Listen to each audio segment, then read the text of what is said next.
ओम शक्ति पराशक्ति। पिछली बार मैंने बताया था कि मेरे मन में जानने की तीव्र जिज्ञासा थी कि दिव्य वाक्य सच है या नहीं। मैं सन 2000 में मंदिर पहुंचा।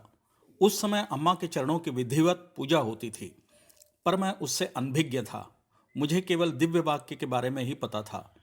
इसलिए जब मैंने उसके लिए प्रयत्न किया तो पता चला कि केवल अभिषेक करने वालों को ही दिव्य वाक्य मिलता है।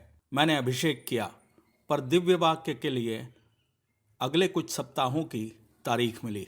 इस तरह मैं 4-5 बार आने के बाद मुझे दिव्य वाक्य का अवसर मिला। इस बीच 6 महीने गुजर चुके थे। मैंने एक कागज में 5 प्रश्नों की प्रश्नावली बनाई और मन में निश्चय किया कि अगर इसी क्रम में अम्मा ने दिव्य वाक्य में उत्तर दिया तो सब कुछ मैं सच मान लूंगा, अन्यथा नहीं। और उसके बाद मेरा वापस आ जाने का इरादा था।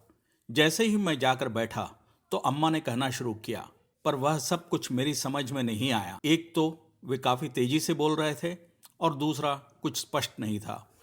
पर बैठते बैठते जो बात सुनाई दी, मैंने तो तुम्हें पहले ही बताया था कि मेरी मिट्टी में तुमने पैर धरा है, इसलिए तुम्हारा भला ही करूँगा। यह मैंने सपने में आकर तुम्हें पहले ही कह दिया है। तभी मुझे याद आया कि कॉलेज में पढ़ते समय करीब 3 साल पहले यह वाकया हुआ था, जिसे मैं करीब करीब भूल चुका था। इससे सुनते ही मेरी जुबान तालू से चिपक गई, मुंह सूख रहा था। आगे अम्मा ने कहा, हे पुत्र, तुम मेरी परीक्षा लेने के लिए अभी आए हो। यह तुम्हारे द्वारा संभव नहीं है। तुम जाकर पाद पूजा में भाग लो और गुरु के शरण में जाओ। तुम्हारी नैया वही पार लगा सकते हैं।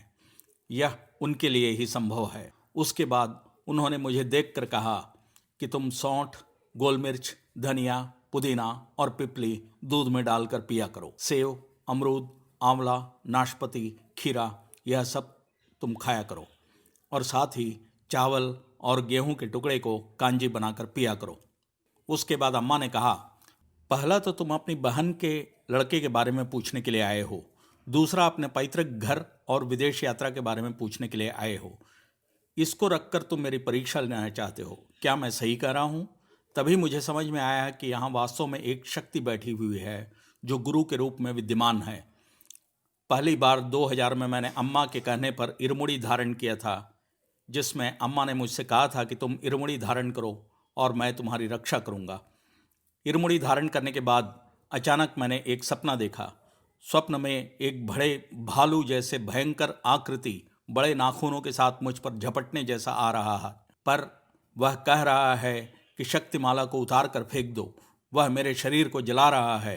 उसकी बात मानकर मैं वह काम करने जा रहा हूँ, पर वास्तव में नींद में मैंने उस शक्तिमाला को जकड़ कर पकड़ा हुआ था। अचानक नींद खुल गई। रात के 2 बज रहे थे। घबराहट, फिर नींद नहीं आई। 4 बजे मैं उठकर देखता हूँ कि मेरे लाल रंग की टी शर्ट जो काफ़ी नई थी, उसकी बाएं तरफ का बाजू चीथड़ा होकर लटक रहा था। मेरे अंदर भयंकर डर और आश्चर्य दोनों ही उत्पन्न हो रहा था और मैंने इसके बारे में जानने के लिए उत्सुक भी हो रहा था कि यह सब क्या हो रहा है। अतः मैं तुरंत अम्मा के पास गया। अंदर अम्मा के कमरे में घुसा ही था कि अम्मा ने पूछा, क्या डर गए? चिंता मत करो, मैं तुम्हें सुरक्षित रख लूँगा। जाओ, जाकर सेवा कार्य करो। और हाँ, तुम एक यज्ञ में शामिल होना और उसमें से भस्म लेकर मेरे पास आना। मैंने वैसे ही किया और भस्म को एक थाल में लेकर गया। मुझे बगल में नीचे बैठाकर थाल को दिखाने के लिए उन्होंने कहा। उस थाल के भस्म को अम्मा ने हथेली के पंजे से दबाया और कहा, इसके साथ ही चलो, मैंने तुम्हें अदृश्य शक्तियों से सुरक्षित कर दिया है। जहाँ भी तुम रहो, इसे सदा साथ रखना। उसके बाद से मेरे बहुत सारे काम बनते चले गए, जो अम्मा की ही देन थी।